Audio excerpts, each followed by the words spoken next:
Well, the problem is, if they sell and take a 25% loss, what happens if the bank only has 15 cents in equity capital? The bank is insolvent and they close their doors. Now, if we make it really simple and take it across the nation where you got, in the whole country, you got one piece of property and one bank. The property is worth 60 cents. The bank's got 25 in losses and only 15 or 10 in capital. That explains why you can't buy the property from them. You can walk in the door and go, hey, I think you got a loan on that shopping center down there in Fort Bend or Alvin or whatever it is. They go, no, we don't. Oh, well, maybe we do. But we're not going to sell it right now. It's not just here, it's all over the country. So, what you got is a deal where you have a bid-ask spread. And this is what I want to hit on.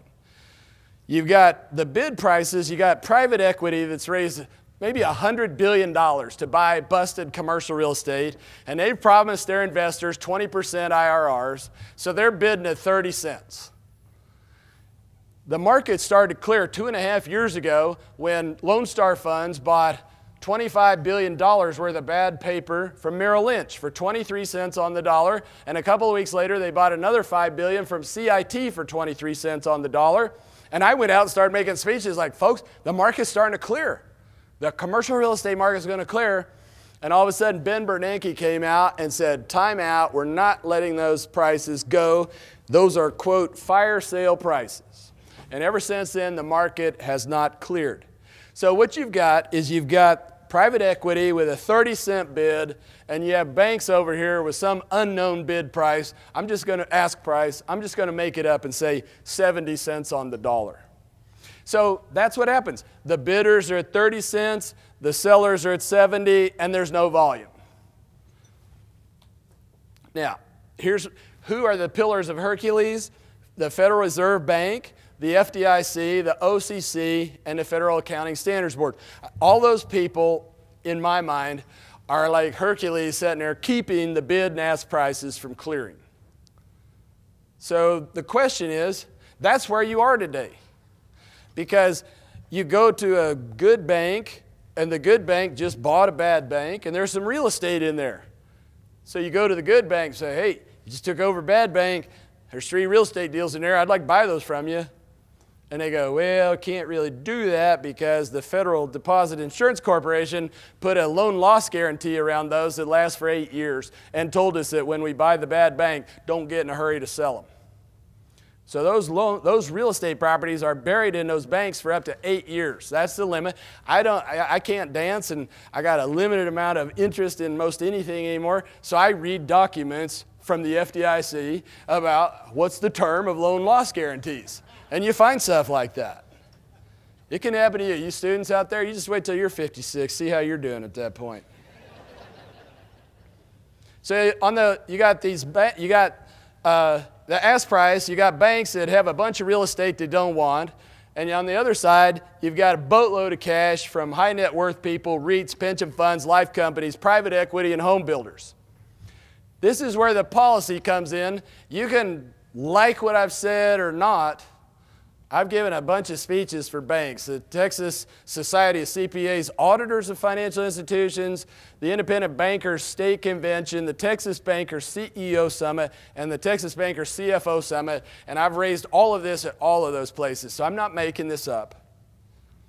So the trick is, to get the market to clear, we've got to do one of 2 things. We've got to either raise the bid price or lower the ask price. I'm talking about trying to make something work. So how do you raise the bid price? Anybody remember ACRS? Anybody got an HP 12C in this room still? Come on.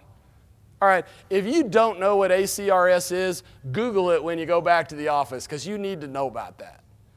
Real estate's depreciated at like 39 years. ACRS, why not scale it back to 15 years and give them double declining balance and then change the passive income losses again so that a doctor can buy that building and write those losses off of that real estate against her income from her medical practice. We already done that once. It works.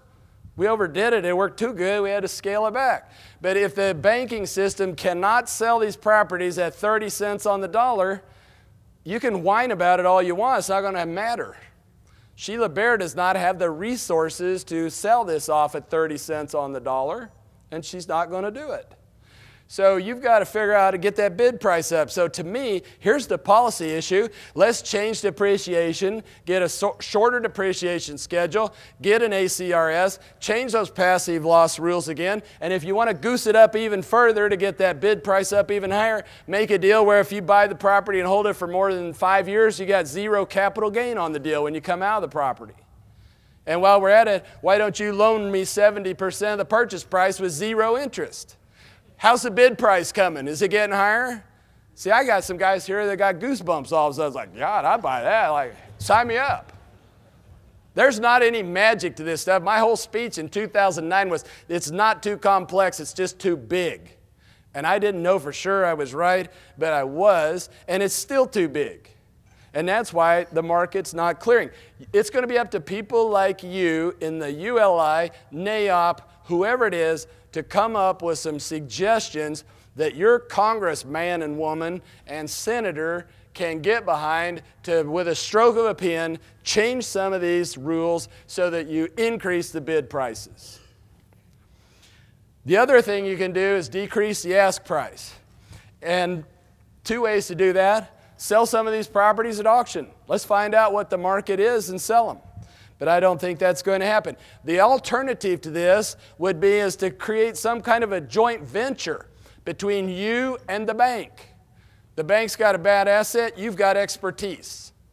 We could figure out a deal where the bank, rather than sell it to you at 30 cents and take that loss, could enter a joint venture with you and share both of you in the profits.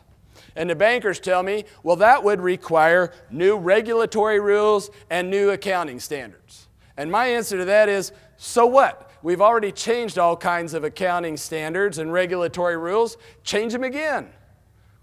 We don't want to become like Japan. That's no fun. Their stock market was 38.5 in 1989, and today it's 9,800. I don't want to go through that.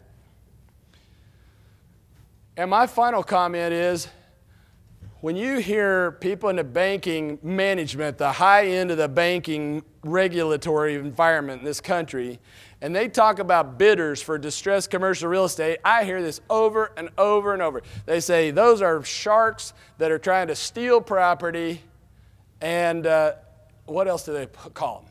Well, you get the drift.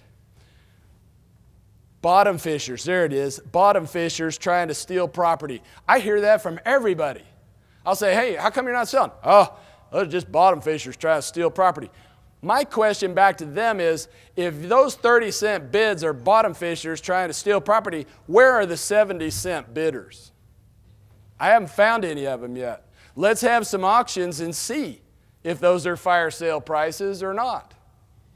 So anyhow, these are real suggestions that need to be addressed. I don't hear anybody talking about accelerated depreciation, changing the loan loss rules. Stroke of the pen, you could do that in a day. It'd raise the bid price on these properties. So anyhow, I want to close. Here's the government view of you. The government's the mama there, and you're the little guy. Your parents' thoughts about you. You don't have the skills to ride a bike by yourself. I have to shield you from all possible risk. You don't have the courage to ride a bike by yourself. I know I should be at work to pay my bills, but you think you can't get along without me. I can't tell you the truth because you'd be so afraid you wouldn't even come out of the house to play. That's what I hear your government telling you. Here's Herbert Hoover's view of Americans. My country owes me nothing. It gave me, as it gives every boy and girl, a chance. It gave me schooling, independence of action, opportunity for service, and honor. In no other land could a boy from a country village without inheritance or influential friends look forward to unbounded hope. And then this one. I'm not even going to read this one. It's too long. But Teddy Roosevelt, it's not the critic who counts or the man who points out how the strong man stumbles or where the doer of deeds could have done better. The credit belongs to the man who is actually in the arena, whose face is marred by dust and sweat and blood, and who strives valiantly. Okay, you can read the rest of it.